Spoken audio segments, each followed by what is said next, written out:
희망입니다. 네, 축복합니다. 네. 지난주 목요일, 금요일, 토요일 날 우리 청소년과 청년 연합 수련회가 있었습니다.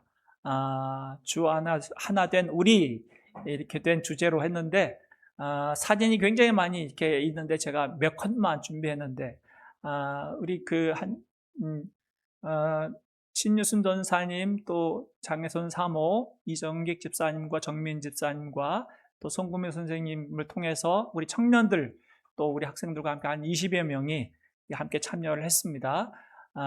그 다음에 한번 사진을 보여줄래요? 굉장히 익스트림 스포츠도 한 것 같아요. 그래서 막 그 F1 레이서도 하고 또 수영 워터파크에서 수영도 하고 이 서바이벌 총 있잖아요. 그거 죽이고 죽고 나는 누구를 많이 죽였는지 죽었는지 그런 것도 요즘에는 데이터가 다 나오나 봅니다. 그런 익스트림도 하고 그 다음에는 또 열심히 완전 F1 차 경기 할 정도로 스피드가 굉장히 막 내는 친구들도 있었나 봐요. 그리고 찬양도 하고 그다음에는요. 또 집회도 하고 진지한 시간도 가졌나 봅니다. 그래서 신앙 상담, 또 궁금한 거 그런 것들도 다시 얘기하고 또 저녁에는 또 전사님과 또 사모의 말씀 또 집회도 있었고요. 그다음 마지막 저기가 어딘지 모르겠네요. 저기 좋은 장소 같은데 신선대 거제도에도 좋은 장소 많이 있는 것 봅니다. 그래서 이렇게 사진도 찍었습니다. 네, 우리 수고한 전사님, 또 우리 선생님들 함께 축복의 박수 할까요?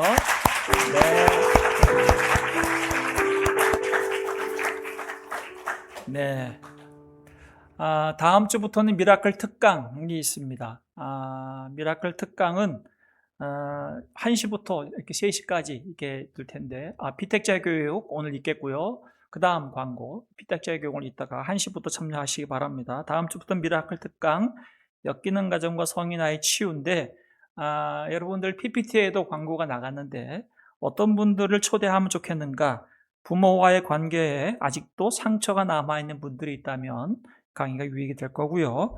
반복되는 관계의 어려움을 경험하는 분들, 또 건강한 부부와 부모가 되고 싶은 분들, 자녀를 성경적으로 양육하고 싶은 분들, 부모들, 하나님 안에서 마음의 회복을 경험하기 원하는 분들, 여러분들이 함께 참여하면 참 좋겠습니다. 그래서 다음 주에 1시 할 텐데 예배에 참석하기 난 부담된다. 난 예배는 안 드린다. 그러면 괜찮습니다. 식사할 때 초대하시면 됩니다. 식사 맛있게 저희가 준비하니까 식사 초대 같이 식사하시고 1시부터 특강 들어서 3주간의 시간을 통해서 다시 한번 스스로 내 안의 내면을 다시 한번 잘 돌아보고 또 회복되는 시간 되기를 바랍니다. 네, 90일 성경 통독 세미나 8월 25일부터 이제 2기가 시작이 됩니다. 1기를 해봤는데 저희가 24분 정도가 함께 참여를 했었습니다. 1기 때 하신 분들은 2기 신청하시면 등록비가 없습니다. 1기 한번 냈으면 등록비는 없고 계속 참여할 수 있고요. 새롭게 신청하시는 분들은 이제 등록비 5만 원을 내시면 되는데 사무실에 가시면 신청할 수 있는 명단이 있습니다. 여러분들이 신청하셔서 성경을 일독하는데 도움을 받습니다. 강의, 성경에 대한 기본적인 정보, 그 당시의 문화, 그 당시의 기후, 또 그 민족의 역사적 배경 이런 것들이 좀 도움이 돼야 성경을 이해할 수 있기 때문에 그런 강의도 있고 또 성경을 또 통독하는 그 음원도 제공이 되니까 함께 참여하셔서 성경 쭉 통독하는 시간 참여해 주시기 바랍니다. 이번 주에 부산로에 있어서 잘 나오도록 하겠고요. 우리 고산진 장로님이 지금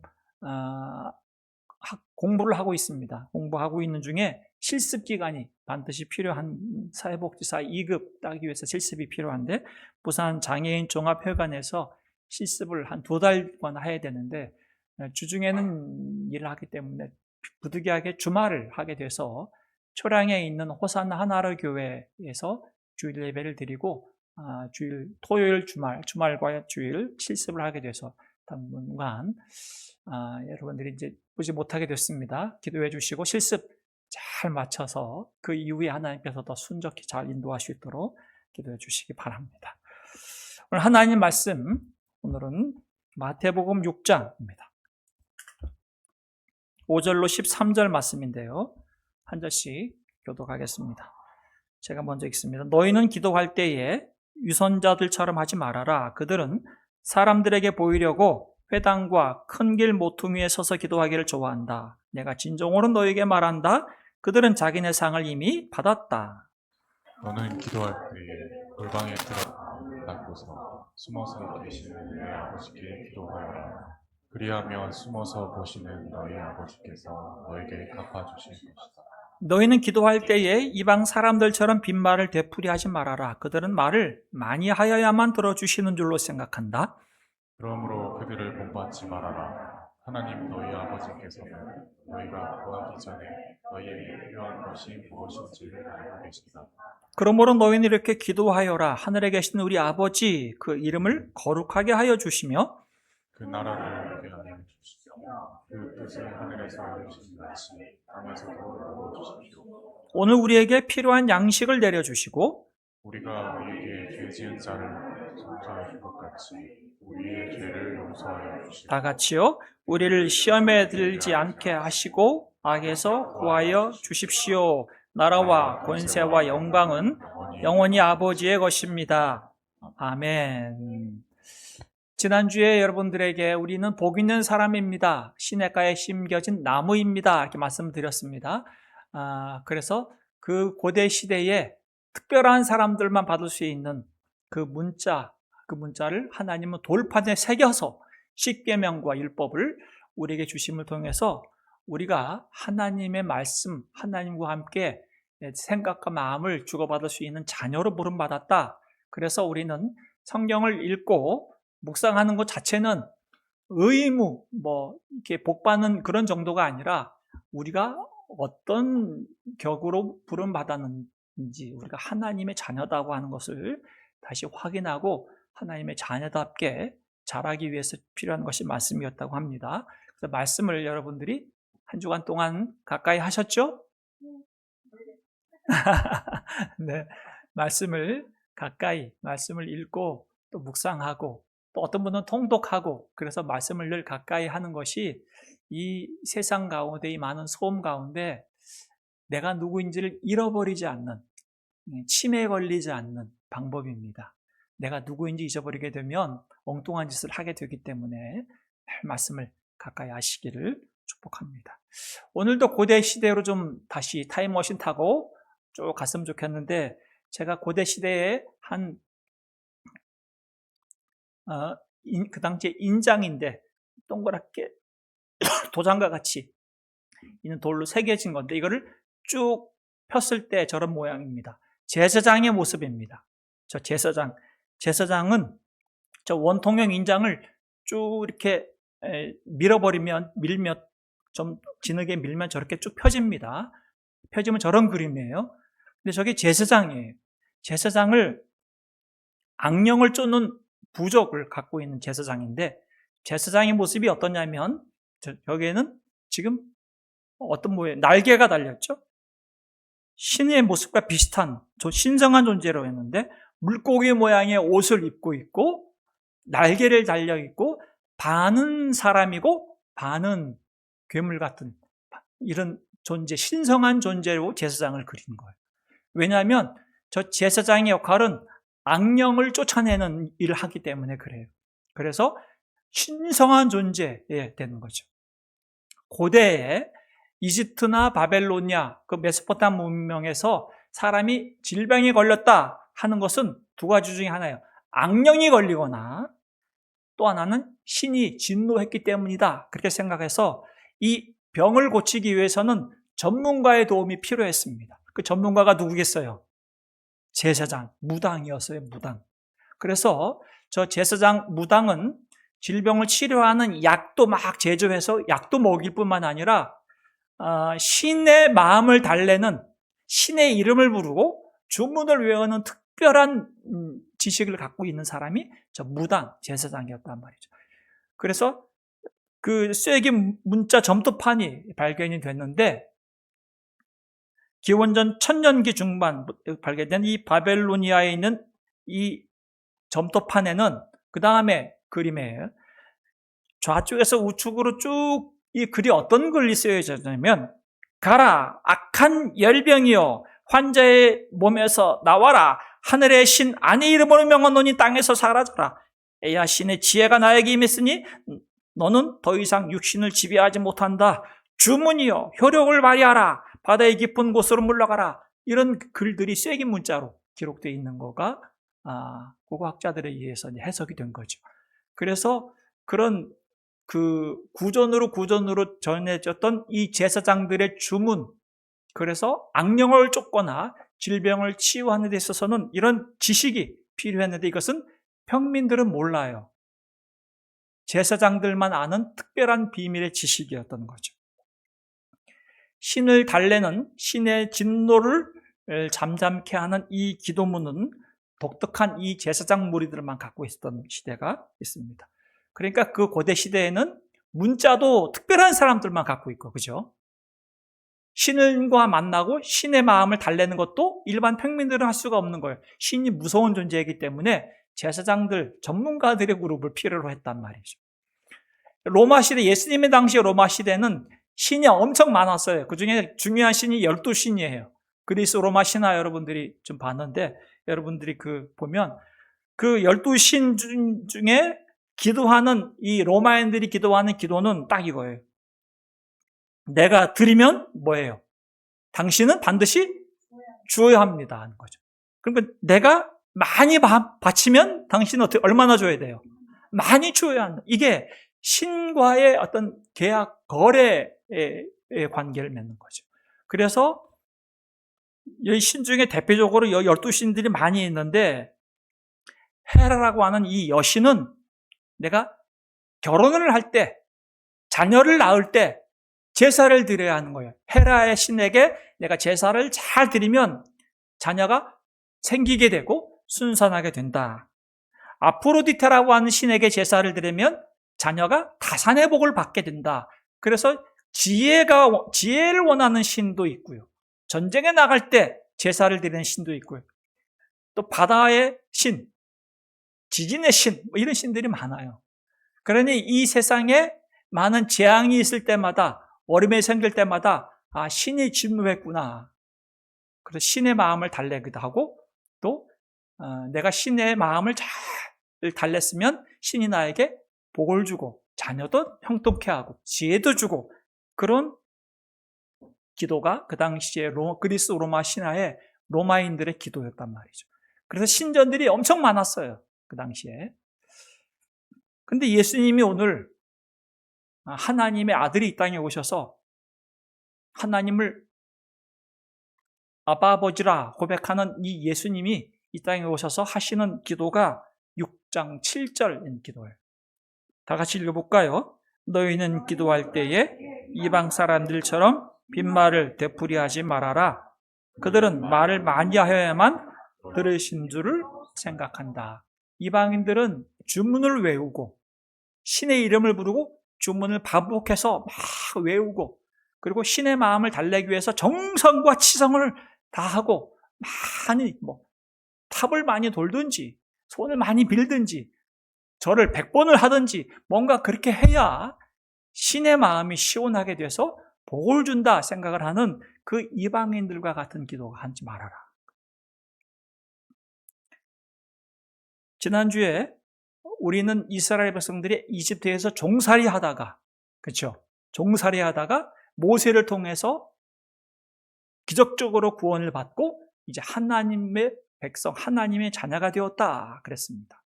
그래서 하나님의 자녀된 자에게 하나님은 문자와 말씀을 주셨고, 내 자녀답게 이렇게 살아라 하는 십계명을 주셨습니다. 그래서 더 이상 노예처럼 살 필요가 없다.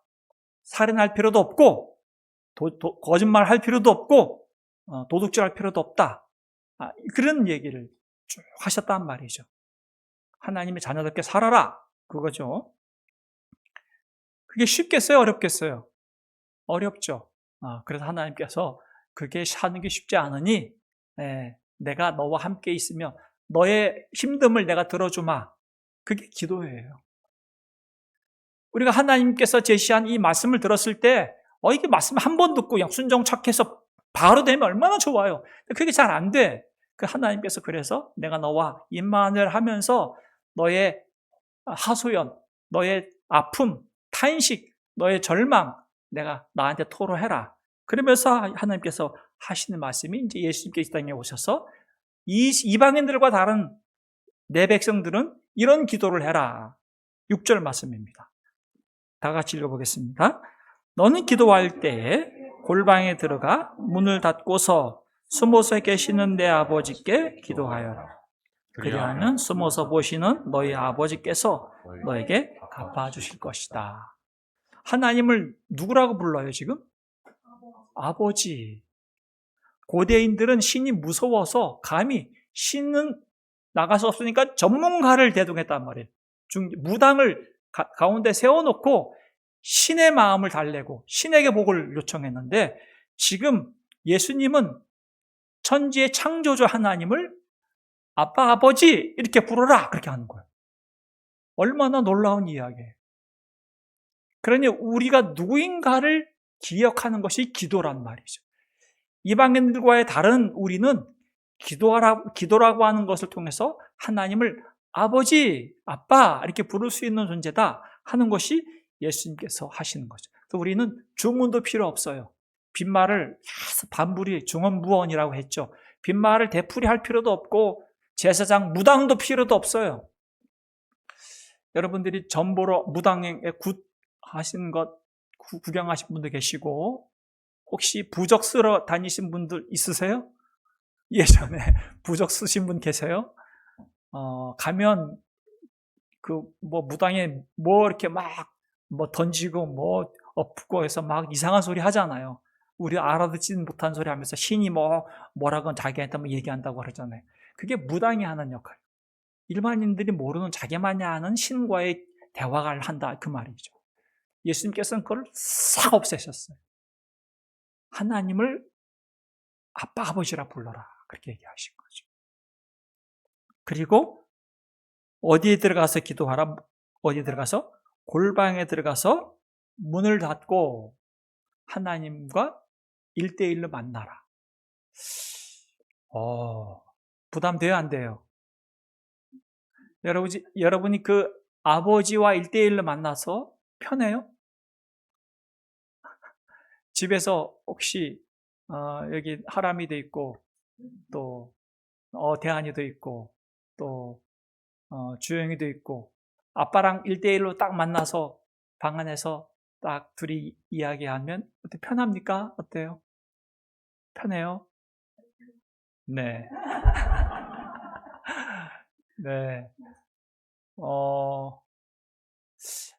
건강한 가정, 아빠가 등이 자상하면 아빠가 얘기하고 같이 밥 먹을 때 편하죠.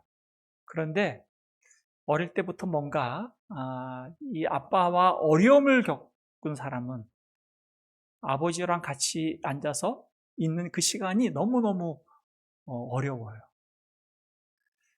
그래서 빨리 그 자리를 피하고 싶고 웬만하면 그런 자리를 만들고 싶지 않아 하죠. 근데 지금 우리 예수님은 하나님 아버지를 1대1로 골방에 들어가서 아무도 보는이 없고 누구도 방해받지 않고 문을 딱 닫은 다음에 1대1로 만나야 된다. 그럴 만한 분이다. 그렇게 얘기하시는 거죠. 여기서 숨어 계시는 하나님 이렇게 얘기할 때 이 숨어 계신다는 것은 첫 번째는 우상과 대비되는 표현이에요. 우상은 보이잖아요. 신전에 누구나 보도록 신전에 어마어마하게 위험이 있는 모습으로 다 세워놓고 겁을 주거나 그렇게 크게 만드는 우상과 달리 하나님 눈에 보이지 않는 분이시다 하는 의미예요. 동시에 하나님은 너가 골방에 들어가기 전에 이미 거기에 계신 분이야. 하나님은 무소부지하신 분이고 어디에나 계신 분이기 때문에 그 하나님 앞에 너가 나아가면 돼. 아무도 모르고 아무도 없어도 하나님은 너의 아빠 아버지는 거기에 있어. 그런 의미인 거죠. 그러니 사람들이 이 땅에서 분주하게 자기 마음대로 자기 욕심을 내고 살다가도 내가 신에게 잘못 보이나 보다 하면 얼른 재물도 챙기고 무당을 찾아가고 그래서 이 액땜을 하고 이런 관계에 있는데 예수님은 그럴 필요 없다. 그때 즉시 세상의 문을 닫고 골방에서 하나님 아빠 아버지 부르면 된다. 그렇게 말씀하고 계십니다. 8절 보세요. 그러므로 그들을 본받지 말아라. 하나님 너희 누구예요? 아버지께서는 너희가 구하기 전에 너희에게 필요한 것이 무엇인지를 알고 계신다. 하나님은 창조할 때부터 우리를 창조하실 때 하나님의 형상과 하나님의 모양대로 창조하셨어요. 그래서 우리와 대화하고 싶어 하시는 분이셨어요. 그런데 우리가 필요 없어. 나는 내 마음대로 살 거야. 그래서 선악과를 따먹고 이제 하나님을 떠나서 죄가 돼서 관계가 단절된 것인데 우리 예수님께서 다시 화해시켜 주셨잖아요. 그래서 하나님을 아빠 아버지 그렇게 부르게 했단 말이죠. 그러면 우리는 다시 처음에는 어색해요. 왜? 관계가 멀어졌고 끊어졌기 때문에 하나님에 대한 오해도 할 수 있고요. 하나님이 무서워할 수 있어요. 왜냐하면 우리는 죄 가운데 나도 이렇게 왜곡이 되어 있기 때문에. 그런데 예수님을 만나면서부터 하나씩 하나씩 하나님의 말씀을 통해서 하나님이 어떤 분이신지 알아가게 되고 그리고 조금씩 하나님을 만나게 되면서부터 하나님에 대한 오해를 풀게 되는 거죠. 예전에는 주일 성수 안 하면 벼락 맞을 것 같았었어요. 제가 어릴 때는 주일날 돈 쓰면 하나님께서 벌을 내리신 줄 알았단 말이죠. 그래서 굉장히 하나님 무서운 하나님인 줄 알고 살았는데 하나님은 어겨도 주일날 막 예배도 빠져도 돈 써도 벼락을 안 치시네. 그러니까 사람들이 점점점 이제 용기를 얻어서 주일날 야 우리 휴가 가자. 야 우리 바다로 들러 가자. 뭐 그렇게 되기 막 시작했어요. 막 실컷 놀다가 보니까 어느 순간에 내가 지금 이 자리에서 뭐 하고 있지? 나는 누구지를 잃어버리게 된 거죠. 하나님은 거기까지 놔두세요. 저는 거기에 놀랐어요. 하나님은 내 마음대로 살도록 놔두신단 말이죠. 탕자처럼. 그리고 어느 순간에 내가 누구인지를 잃어버리려 생각된 거예요. 너무 멀리 와버린 거죠. 그래서 아버지 집에 생각이 나고 아버지 집을 찾아서 하나님 제가 돌아왔습니다 하는 그 자리를 그때까지 하나님이 기다리시는 분이라는 것을 알게 되면 하나님이 너무너무 고맙게 되는 거죠. 그래서 하나님께서 우리의 필요를 다 알고 계시기 때문에 우리가 구하기 전에 알고 계시기 때문에 다 준비해 놓고 계세요. 근데 우리가 와서 하나님 아버지 저 이거 필요해 저 이래요. 그럴 때마다 응답해 주시기도 하고 필요를 채워주시기도 하지만 때로는 좀 더 기다려 아직 그때가 안 됐어 그렇게 말해 주시기도 하죠. 그래서 기도라고 하는 것은 이방인들의 기도와 달라요. 우리는 하나님 아버지와 만나서 대화하는 거예요. 만나는 거예요. 만나서 아버지 이렇게 독대하는 거죠. 그 자리가 편해할 수 있어야 돼요. 예수님께서 이렇게 직접 기도하십니다. 9절에 그러므로 너희는 이렇게 기도하여라. 어떻게 시작해요? 하늘에 계신 우리 아버지 이렇게 시작하잖아요. 그러니까 얼마나 멋져요. 우리도 그렇게 기도할 수 있죠. 하나님 아버지 이렇게 기도할 수 있는 거죠. 감히 이방인들은 생각도 못하는 거죠. 하나님을 아버지, 아빠 부른 다음에 그 기도에 대해서 아버지의 이름 거룩하게 하시고 아버지의 나라가 이 땅에 지금 오게 하시고 아버지의 뜻을 이곳에 이루어지게 하소서라고 하는 기도에 나의 필요를 먼저 구하기 이전에 아버지의 마음, 아버지를 헤아려 보는 그 기도를 하시는 것이 예수님의 기도인 거죠. 이방인들은 아까 로마인들은 내가 많이 바치는 만큼 나에게 많이 주십시오라고 하는 거래와 계약이 기도라고 했단 말이죠. 그러니까 나의 필요를 먼저 요구해요.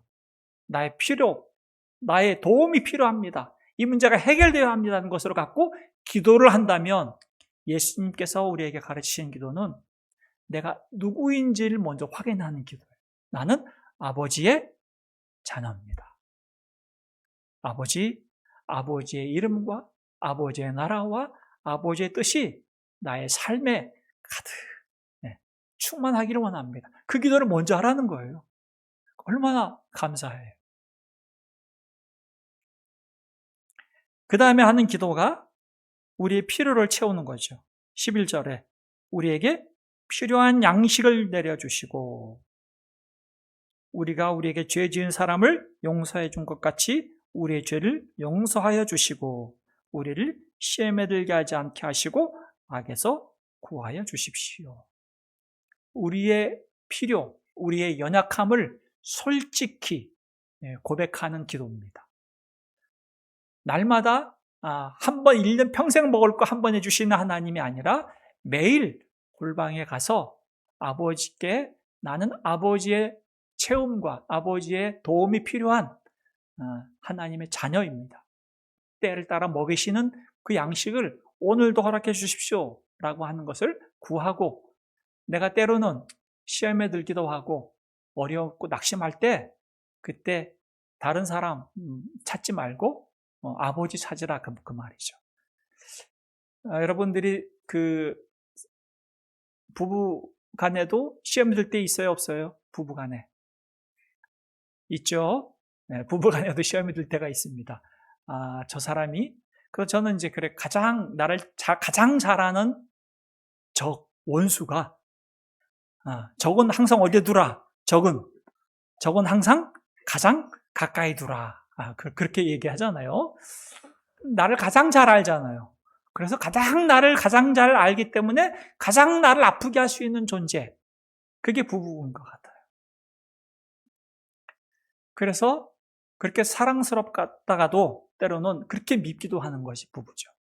그런데 하나님께서 그 시험에 들 때에 누구에게 가라? 그 남편 아내 찾아가지 말고 하나님 아버지께 가라. 그래야 이게 해결이 되더라고요. 하나님 아버지께 가면 내가 하나님 아버지의 사랑받는 하나님의 자녀이지만 저 사람도 하나님의 사랑받는 사람이고 연약하고 또 하나님의 말씀으로 지금 다듬어져 가고 성숙해 가고 있구나 하는 것을 이해하게 되면 아버지의 마음, 예수님의 마음이 내 안에 다시 새겨지게 되면 내 안에 부드러워지게 되고 다시 얼굴이 풀어지게 되고 다시 웃음이 생기게 되는 거죠. 그런데 서로 바라봐서는 안 풀려요. 성경이 말하죠. 시험에 들지 않게 하시고 악에서 구하는 것. 다 아버지께 구하면 아버지께서 미리 알고 계시고 이 모든 것들을 다 채워주시고 이끌어주신다. 그래서 기도는 하나님과 만나는 대화다. 그렇게 이 성경은 얘기합니다. 제가 한 사람을 로마서 8장 15절 말씀 같이 읽어볼까요? 여러분은 또다시 두려움에 빠뜨리는 종살이의 영을 받은 것이 아니라 자녀로 삼으시는 영을 받았습니다. 그래서 우리는 그 영으로 하나님을 아빠 아버지라고 부릅니다. 두려움에 빠뜨리는 종살이의 영을 받았던 그 시대 거기서 우리가 자녀로 하나님께 입양이 됐으니 하나님을 아빠 아버지라고 부르게 됐으니 이제 아빠 아버지 앞에 나아가서 우리의 마음과 우리의 생각을 솔직하게 다 얘기해도 된다. 우리의 필요를 미리 다 아신다. 그렇게 얘기하고 있습니다. 제가 소개할 사람은 누구나 다 알 사람이에요. 누군지 아시겠어요? 네, 이영표 선수입니다. 이영표 국가대표 축구 선수였습니다. 1977년생이니까 이제 나이가 50이 됐어요, 벌써. 2002년도 월드컵 때 골을 그때 박지성한테 그 어시스트 한 골 기억나죠? 포르투갈전에 멋지게 박지성이 딱 놓고 제친 다음에 빵 해서 포르투갈전에서 이겼던 그 경기가 끝난 다음에 저렇게 기도하던 저 장면. 그래서 저때 히든크 감독 때 좌측은 이영표가 수비를 했고요. 우측에는 송종국이 수비를 해서 그때 월드컵 4강 신화를 이루었을 때 주연이 이영표 선수입니다. 온누리교회의 안수집사님이에요. 신앙 굉장히 신앙생활은 한 20대, 19살, 20살 때 이제 예수님을 처음 만나게 돼서 신앙을 갖게 됐는데, 신앙을 가진 이후에 이제 신실히 예수님을 믿은 다음부터 정말 열심히 믿음 생활을 하는 사람, 신실한 사람입니다.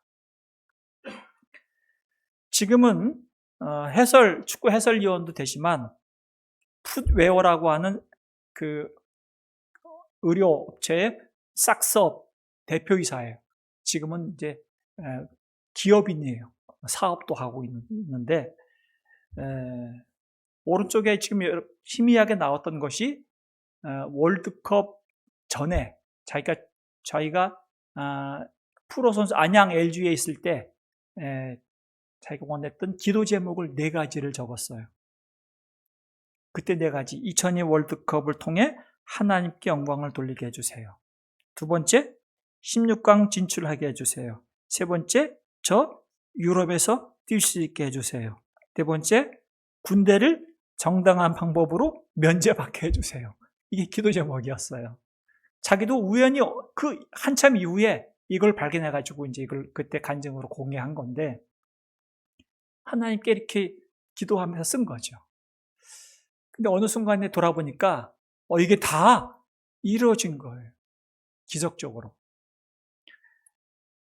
이제 이영표가 기도를 확실히 배우게 된 때가 언제였냐면, 처음에 예수님을 믿고 너무 신앙이 뜨거워가지고 항상 경기 전에 기도하고 이제 시합에 나가는 거예요. 하나님, 오늘 경기에서 반드시 이기게 해주시고 이겨서 하나님께 영광을 돌리게 해주십시오 하고 이제 열심히 했단 말이죠.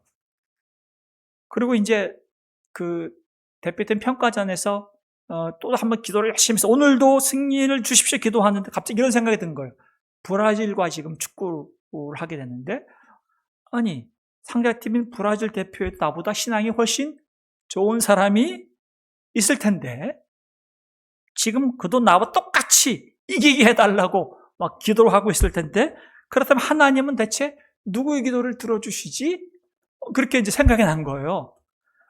그래서 그때 깨달은 거죠. 우리는 하나님을 착각하는구나. 내가 원하는 것을 얻어내는 것, 내가 원하는 대학에 가고 내가 사업이 잘 되고 내 병이 빨리 낫는 것, 이것이 기도의 응답이라고 생각하는 거죠. 내가 원하는 것을 마술지팡이처럼 마치 하나님의 응답, 기도가 마치 마술지팡이처럼 생각하는 것. 그럼 나는 응답받았는데 누군가에게는 상처가 되고 누군가에게는 실패가 되는 것이 과연 하나님의 뜻인가? 이런 생각이 든 거예요. 그때 깨달은 거죠. 기도의 진정한 의미를 깨달았습니다. 어느 순간 나는 깨달았습니다. 하나님은 저를 축구 기계로 부르신 것이 아니라 하나님의 자녀로 부르시던 것을요. 내가 아무리 승리를 위해 기도해도 질 때도 있었고 부상을 당할 때도 있었습니다. 그러나 놀라운 것은 승리했을 때보다 패배하고 바닥에 엎어졌을 때, 내 한계를 절감했을 때 비로소 나를 향한 하나님의 진짜 사랑이 얼마나 깊은지, 하나님이 내 삶에 얼마나 절대적으로 큰 분이신지를 만나게 됐습니다. 그런 고백을 이영표 선수가 한 거죠. 기도라고 하는 것은 내 필요를 채우는 요술지팡이가 아니구나. 하나님이 나와 함께 하시고 너는 내 아들이야, 내 딸이야. 그래서 그 나의 필요를 채워가시면서 나와 함께 동행하시고 나를 하나님의 자녀답게 멋지게 키워가시는 그 방법 중에 하나는 말씀, 또 하나는 기도구나 하는 것을 알게 되는 거죠. 우리 사랑하는 미라클 가족 여러분, 우리의 삶에 하나님은 오늘 지난주에서 2가지 우리에게 귀한 선물을 주셨어. 자녀들에게 하나님을 알 수 있는 말씀, 그리고 힘들 때마다 또 필요할 때마다 또 언제든지 하나님을 1대1로 만나서 얘기할 수 있는 기도라고 하는 것을 우리에게 허락하셨습니다. 그래서 내가 자녀다고 하는 것을 알게 하셨죠. 데살로니가서 5장에 그래서 이렇게 살아면 좋겠습니다. 다 같이요. 항상 기뻐하십시오. 끊임없이 기도하십시오. 모든 일에 감사하십시오.